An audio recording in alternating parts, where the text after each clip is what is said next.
To my YouTube channel Rinku Singh Yadav. आज हम लोग सीखेंगे हाई स्कूल का सबसे फेवरेट क्वेश्चन है जो प्रत्येक बार हर एग्जाम में पूछा जाता है। तो देखिए कौन सा क्वेश्चन है। ये क्वेश्चन है, कहता है कि सिद्ध कीजिए अंडर रूट 2 एक अपरिमेय संख्या है। अंडर रूट 2 एक अपरिमेय संख्या है, अंडर रूट 3 एक अपरिमेय संख्या है, अंडर रूट 5 एक अपरिमेय संख्या है। ये 5-6 क्वेश्चन हैं, इनमें से एक क्वेश्चन हर बार आता है। तो इसे आप समझते हैं और देखते हैं किस तरीके से इसे प्रूव किया जाता है। ये प्रमेय भी मानी जाती है। तो देखिए कैसे प्रूव करेंगे, इसकी उत्पत्ति देखिए। तो उत्पत्ति में हम क्या करते हैं, हम ये मानते हैं, हमें सिद्ध तो करना है कि अंडर रूट 2 एक अपरिमेय संख्या है, लेकिन हम ये मान के हल करेंगे कि अंडर रूट इसके विपरीत मानेंगे कि अंडर रूट 2 एक परिमेय संख्या है। तो परिमेय संख्या उसे कहते हैं जो 3 कंडीशन को पालन करती है। नंबर 1 जो P/Q के रूप में लिखी हूँ। दूसरी बात जो जिसमें P, Q हो वो पूर्णांक होने चाहिए। और तीसरी कंडीशन अगर कोई संख्या पालन करती है Q बराबर 0 ना हो तो वो परिमेय संख्या कहलाती है। अगर हमने अंडर रूट 2 को एक परिमेय संख्या माना है तो इस रूप में हमें लिखना चाहिए। तो ऐसा करते हैं, हमने इसलिए क्या माना, अगर अंडर रूट 2 एक परिमेय संख्या है तो हम इसे R/S के रूप में लिखेंगे। और R/S के रूप में लिखेंगे तो परिमेय संख्या की कंडीशन होती है कि जो हर लिखा होता है वो 0 नहीं होना चाहिए और R और S जो है वो एक पूर्णांक होना चाहिए। अगर हमने ये माना है कि R और S एक परिमेय संख्या है तो ये भी मान लें कि R और S में एक के अतिरिक्त हम मान लेते हैं कि माना R और S ये पूर्णांक हैं। R और S इसमें R का मानते हैं कि एक तो सभी पूर्णांकों का गुणनखंड होता है। हम मान लेते हैं इनके एक के अलावा ऐसा कोई उभयनिष्ठ गुणनखंड है, मतलब कॉमन है, जो R को भी डिवाइड कर सकता है, भाग कर सकता है, और S को भी भाग कर सकता है। अगर R और S को कोई उभयनिष्ठ गुणनखंड भाग कर सकता है तो ऐसा हम मान लेते हैं कि R और S को उभयनिष्ठ गुणनखंड से विभाजित करते हैं। मान लीजिए R को भी भाग कर दिया और S को भी भाग कर दिया। R S कोई भी पूर्णांक है, इसका मतलब तो ये हुआ कि R को भाग करने पर कोई भागफल क्या मिलता है, A, और S को भाग करने पर कोई भागफल क्या मिलता है, B। तो अब हमने ऐसा भागफल प्राप्त कर लिया है कि अंडर रूट 2 जो परिमेय संख्या के रूप में लिखा हुआ है वो A/B के रूप में लिखा हुआ है। तो जब A/B के रूप में लिखा हुआ है तो A और B ऐसी संख्याएं अब दोनों हो गई हैं कि A को जो गुणनखंड काटेगा वही गुणनखंड B को नहीं काटेगा। कहने का मतलब A और B में कोई भी कॉमन गुणनखंड नहीं बचा है। ये सब हमारी कल्पना है, इसलिए कह सकते हैं A और B सहअभाज्य हैं। सहअभाज्य वो संख्याएं होती हैं जिनमें भी कोई दोनों संख्याओं का उभयनिष्ठ गुणनखंड नहीं होता है। कहने का मतलब सहअभाज्य संख्याएं वो कहलाएंगी जैसे 2, 3। अगर 2 के अभाज्य गुणनखंड करें तो 2, 1, 2 होगा, 1 के अतिरिक्त कोई भी अभाज्य गुणनखंड नहीं होगा, और 3 के करें 1 और 3 होगा। तो कहने का मतलब उभयनिष्ठ गुणनखंड एक तो सबका होगा ही होगा, लेकिन 1 के अलावा कोई भी जिसका उभयनिष्ठ गुणनखंड ना हो वो संख्याएं सहअभाज्य संख्याएं कहलाती हैं। कौन सी संख्या कहलाती हैं, सहअभाज्य संख्याएं कहलाती हैं।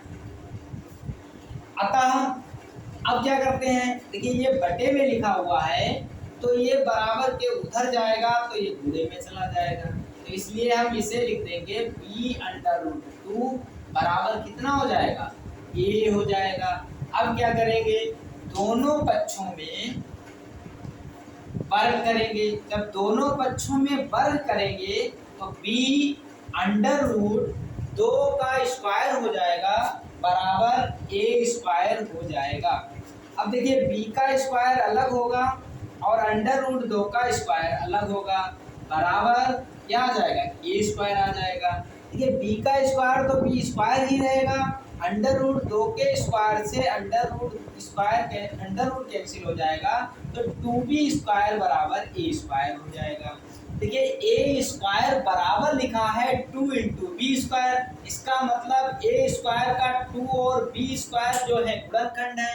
तो किसी भी संख्या के अगर कोई गुणनखंड होते हैं वो उस संख्या को डिवाइड करते हैं, भाग करते हैं। कैसे, देखिए अगर यहाँ पर 6 लिखा है तो 6 के मान लीजिए 2 गुणे 3 अभाज्य गुणनखंड है, तो 2 भी 6 को डिवाइड करेगा और 3 भी 6 को डिवाइड करेगा। तो यहाँ पर देखो ए स्क्वायर का क्या लिखा हुआ है, 2 गुणे बी स्क्वायर, कहने का मतलब 2 जो है वो ए स्क्वायर का गुणनखंड है अभाज्य, इसलिए ये ए स्क्वायर को विभाजित करेगा। तो हम यहाँ से लिखेंगे, इसे समीकरण नंबर 1 डाल देंगे। यहाँ हम लिखेंगे 2 जो है वो ए स्क्वायर को विभाजित करता है। हमें परिमेय संख्या आपने पढ़ी है कि यदि p एक अभाज्य संख्या है, p एक अभाज्य संख्या है तो p a स्क्वायर को विभाजित करती है। मतलब अगर p अभाज्य संख्या हो, p उसके स्क्वायर को विभाजित करती है, तो हम कह सकते हैं कि p a को भी विभाजित करेगी। तो देखिए 2 जो है वो ए स्क्वायर को विभाजित करता है, 2 अभाज्य संख्या भी है, इसलिए 2 ए को भी विभाजित करेगा। 2 किसको विभाजित करेगा, ए को विभाजित करेगा। अब अगले टर्म में हम क्या करेंगे, माना यदि जो है ए बराबर 2c, जिसमें c क्या है, c भी एक क्या है, पूर्णांक है। तो c एक पूर्णांक है, इसलिए क्या करेंगे, a का मान जो a बराबर 2c माना है उसे हम समीकरण 1 में रखेंगे। तो a का मान जब हम समीकरण 1 में रखेंगे तो 2b स्क्वायर तो ऐसे ही रहेगा और एक ही जगह पर वैल्यू हो जाएगी 2c। तो 2c का स्क्वायर करेंगे तो 2 का स्क्वायर अलग होगा, तो 2 दूनी 4 हो जाएगा, बराबर c स्क्वायर आ जाएगा। अब 2 से 4 को काटेंगे तो 2 दूनी 4 होते हैं, तो 2 आ जाएगा। तो इस हिसाब से आएगा b स्क्वायर बराबर 2c स्क्वायर। फिर वही बात देखिए कि b स्क्वायर का वर्ग जो है 2c स्क्वायर के बराबर है, कहने का मतलब ये अभाज्य गुणनखंड है। तो 2 जो है वो b स्क्वायर को क्या करेगा, विभाजित करेगा। अगर 2b स्क्वायर को विभाजित करता है तो अभी पर में पढ़ी थी 2b को भी विभाजित करेगा। देखिए यहाँ से अगर देखा जाए 2a को भी विभाजित करता है, 2b को भी विभाजित करता है, इसका मतलब a और b जो है इनका कम से कम दोनों का उभयनिष्ठ गुणनखंड 2 है। मतलब 2b को भी विभाजित कर रहा है, 2a को भी विभाजित कर रहा है, इसका मतलब ये दोनों का उभयनिष्ठ कॉमन गुणनखंड हो गया। लेकिन कर क्या रहा है, परंतु यह इस तथ्य का विरोधाभास प्राप्त होता है। ये तो हम तो मान के चल रहे थे कि a और b जो है सहअभाज्य हैं। सहअभाज्य का मतलब था एक के अतिरिक्त कोई गुणनखंड है ही नहीं, लेकिन यहाँ पर एक के अतिरिक्त कोई गुणनखंड उभयनिष्ठ नहीं है, लेकिन इससे हमारा विरोधाभास प्राप्त होता है, विरोध हो रहा है। हम कह रहे थे, मान के चल रहे थे कि इनके कोई अभयनिष्ठ गुणनखंड नहीं है, लेकिन जब हमने इसे सॉल्व किया तो हमें पता चला 2a को भी डिवाइड कर रहा है और 2 जो है b को भी डिवाइड कर रहा है। कहने का मतलब 2a का भी गुणनखंड है और 2 जो है वो b का भी गुणनखंड है। अगर दोनों के उभयनिष्ठ गुणनखंड हैं तो जो हमने विरोधाभास से उत्पन्न हुआ है, इस हिसाब से जो हमने माना था वो गलत था। क्या माना था हमने, हम मान के चले थे कि अंडर रूट 2 जो है एक परिमेय संख्या है। हमारी कल्पना ये थी कि अंडर रूट 2 एक परिमेय संख्या है, लेकिन है क्या, क्योंकि जब परिमेय संख्या होती तो इनके उभयनिष्ठ गुणनखंड कोई कॉमन नहीं मिलते, तो इसलिए हम कह सकते हैं अंडर रूट 2 एक है, वो कैसी संख्या है? अपरिमेय संख्या है। अपरिमेय संख्या है तो इसलिए ये सिद्ध हो जाता है कि √2 एक अपरिमेय संख्या है। देखिए इसी तरीके से इसके सवाल बनते हैं कि अभी था सिद्ध कीजिए कि √2 एक अपरिमेय संख्या है। तो ये तो आपने समझ लिया कि √2 एक अपरिमेय संख्या है, किस तरीके से सॉल्व किया गया। इसी में क्वेश्चन पूछ देते हैं, जैसे मान लीजिए √2 नहीं पूछा तो √2 की जगह पर क्या पूछ लेंगे, √3 एक अपरिमेय संख्या है। तो जब √3 एक अपरिमेय संख्या पूछें तो आपको देखिए बिल्कुल इसी तरीके से आपको पूरा सवाल हल करना पड़ेगा। कैसे? देखिए तो √2 लिखा है तो यहाँ पर सवाल में क्या होगा, सिद्ध करने के लिए कहेगा √3 एक अपरिमेय संख्या है। कैसी संख्या है? √3 एक अपरिमेय संख्या है। √3 एक अपरिमेय संख्या है। तो क्या करेंगे, √3 एक अपरिमेय संख्या है तो बिल्कुल सेम प्रोसीजर अपनाएंगे। हम क्या लिखेंगे उपपत्ति में, हम इसके विपरीत मानते हैं कि इसमें हमने माना था √2 परिमेय संख्या है, अब हम मान लेंगे इसमें √3 एक परिमेय संख्या है। जब √3 एक परिमेय संख्या होगी तो यहाँ पर 2 की जगह पर क्या हो जाएगा, √3 एक परिमेय संख्या होगी। बिल्कुल परिमेय संख्या है तो इसलिए r/s के रूप में लिखेंगे। सेम प्रोसीजर रहेगा, s बराबर नॉट 0 और r और s जो हैं वो आपस में पूर्णांक कहलाएंगे। फिर वही बात मानेंगे, माना कि r और s में कोई एक के अतिरिक्त कोई उभयनिष्ठ गुणनखंड है, इसलिए r और उभयनिष्ठ गुणनखंड से r और s को विभाजित करके हम क्या प्राप्त करेंगे कि √3 जो है वो एक a/b प्राप्त करते हैं। तो जहां a और b कैसे हैं, सहभाज्य हैं। सहभाज्य के बारे में आपको बता चुके हैं कि a भी नहीं, किसी ऐसा कोई उभयनिष्ठ गुणनखंड नहीं होगा जो a को भी डिवाइड कर सके और b को भी डिवाइड कर सके। तो अब देखिए यहाँ पर क्या हो जाएगा, यहाँ पर √2 था तो यहाँ पर हो जाएगा √3। फिर लिखेंगे दोनों पक्षों का क्या करने पर, वर्ग करने पर। तो यहाँ पर √2 की जगह पे क्या हो जाएगा 3, यहाँ पर किसका स्क्वायर हो जाएगा √3 का। तो जहां पर 2 आया था वहां पर क्या आएगा 3 का स्क्वायर, 3b स्क्वायर आएगा। तो अतः अब यहाँ पर देखिए ये स्क्वायर किसे विभाजित करेगा, 3 को विभाजित करेगा। तो 3 a स्क्वायर को विभाजित करेगा। तो ये परिमेय कहती कि अगर 3 कोई अभाज्य संख्या है, अभाज्य संख्या a स्क्वायर को विभाजित करेगी तो a को भी विभाजित करेगी। तो इस हिसाब से 3 जो किसको भी विभाजित करेगा, a को विभाजित करेगा। जब a को विभाजित करेगा तो हम यहाँ पर देखिए √2 वाले में 2c माना था तो a की जगह पर अब इसमें हम इसे समीकरण 1 मान के इसमें 3c मानेंगे। तो जब 3c मानेंगे तो यहाँ पर ये 3b स्क्वायर है, क्या है 3b स्क्वायर। तो यहाँ पर 3b स्क्वायर बराबर हो जाएगा 3c का स्क्वायर। तो 3c के अगर स्क्वायर की बात करें तो ये हो जाएगा 9 और इधर रहेगा 3। तो 3 से जब इसे कैंसिल करेंगे तो 3 बचेगा। तो b स्क्वायर बराबर क्या आ जाएगा 3c स्क्वायर। तो 3 किससे डिवाइड करेगा, 3 करेगा b स्क्वायर को विभाजित, 3 करेगा b स्क्वायर को विभाजित। तो 3 b को भी विभाजित करेगा। अब अगर यहाँ देखा जाए, हम तो मान के चल रहे थे a और b के कोई उभयनिष्ठ अभाज्य गुणनखंड है ही नहीं, लेकिन यहाँ पर हमें क्या मिला, 3 a को भी विभाजित कर रहा है, b को विभाजित कर रहा है, इसलिए 3 उभयनिष्ठ गुणनखंड कहलाएगा। भाई जब दोनों को विभाजित करेगा, a को भी विभाजित कर रहा है और 3 b को भी विभाजित कर रहा है, तो इसलिए ये उभयनिष्ठ गुणनखंड है।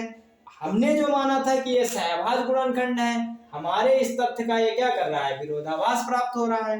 क्यों, हमने तो माना था a और b में एक के अतिरिक्त कोई उभयनिष्ठ गुणनखंड है ही नहीं।